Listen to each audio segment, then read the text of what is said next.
عیسویت دین عیسویت مسیحیت یا نصرانیت هغه دین چې حضرت عیسی علیه السلام راوړی او کتاب یې هم انجیل و. راځئ دغه ویډیو کې د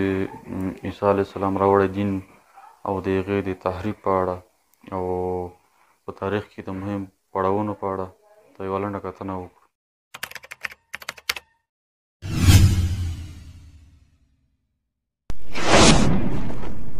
عیسویت، مسیحیت یا نصرانیت دا ټول د یو دین نومونه دي، خو نصرانیت باندې زیات مشهور دی. او دا د دې کې د نصرانیت په نوم کې اختلاف دی. ځینې وایي چې دا د ناصري څخه اخیستل شوی چېرته چې حضرت عیسی علیه السلام اوسېده، او دوهمه ډله وایي دا د دې لپاره ورته استعمالېږي دغه نوم چې د عیسی علیه السلام ملګرو د ده نصرت وکړ، په همدې خاطر ورته نصرانیت وایي. نصرانیت چې دا د بني اسرائیلو قوم ته راغلی و او دغه دین حضرت عیسی علیه السلام راوړی و او کتاب یې هم انجیل و. بني اسرائیل په هغه وخت کې هم زیات ګمراه و. له دې څخه مخکې هم د موسی علیه السلام یې هم اطاعت نه و کړی او په دغه کې هم د الله یو نافرمانه قوم و. خو له دې نه وروسته هم چې دوی ګمراهي زیاته شوه، الله جل ورته عیسی علیه السلام راولېږه چې کتاب یې هم انجیل و. له دې نه وروسته له دې سره چې کله الله جل ورته انجیل نازل کړ، خو تورات یې منسوخ نه کړ، ځکه په انجیلو کې یوازې اخلاقي اصلاحات او معنوي اخلاقات وو، خو د قانون لپاره پکې څه نه وو. په تورات کې بیا د پوره قانون لپاره احکام وو. داسې نه وه مثلا لکه څنګه چې قرآن کریم نازل شو نو ټول مخکیني آسماني کتابونه ټول منسوخ شول. نو راځو د دوی او د عیسویانو د اسرائیلو ترمنځ اړیکه. د دوی او د عیسویانو اړیکه هم تر همدې ځایه پیلېږي. یو خو چې حضرت عیسی علیه السلام د بني اسرائیلو له قوم څخه و، او دوهمه دا چې دوی په فلسطین کې پیدا شوی و، او د دوی دښمني هم له همدې ځایه پیلېږي، ځکه چې له 19 پېړۍ پخوا یهود یا اسرائیل د عیسویانو لخوا سخت په تکلیف و، خو له 19 پېړۍ نه وروسته دوی د مسلمانانو مقابل کې سره متحد شول. لکه مثال په ډول د فلسطین پاکه خاوره په ویشلو کې هم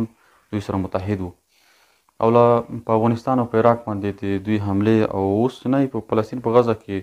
جګړه وه، نو دغه نه وروسته دوی سره متحد شول. د دې نه مخکې کله چې عیسی علیه السلام به نصرانیت دین ته دعوت کولو، نو دوی به یې مخه نیوله او د عیسی علیه السلام امتیان به یې تکلیف کول. تر دې چې دغه تکلیفونه بیخي زیات شول، نو د عیسویانو د یو مذهبي مشر چې د کیافاس په نوم باندې و،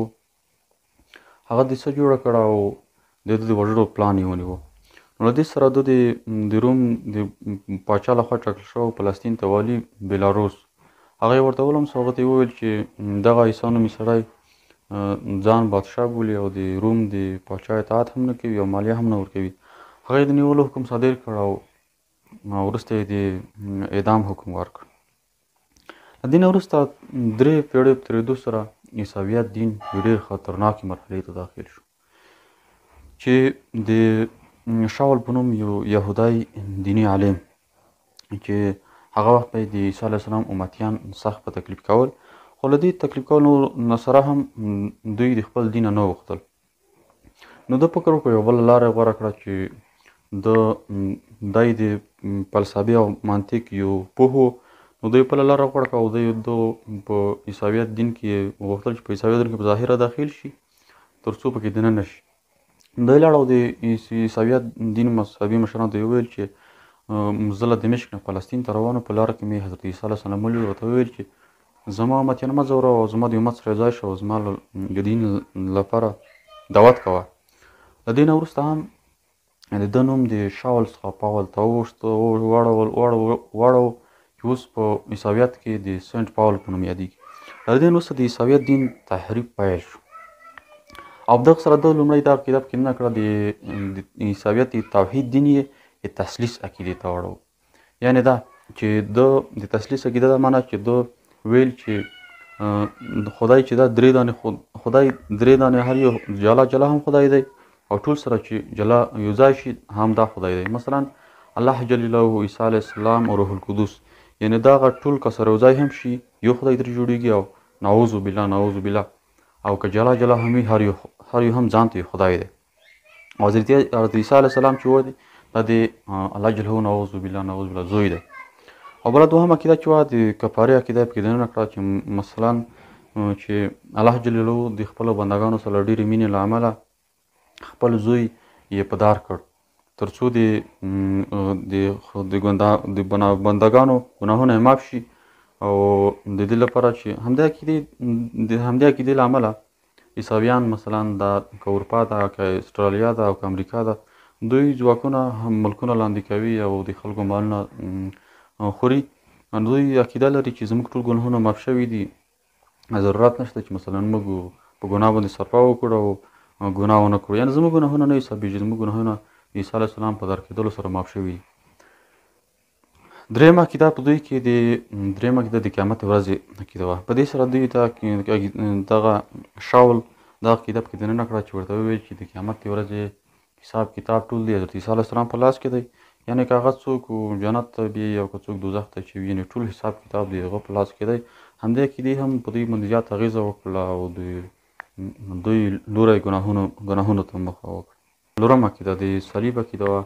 چې دا د دوی لپاره یو مذهبي او دیني نښه ده لکه تاسو به لیدلي چې صلیبي په جګړو کې هم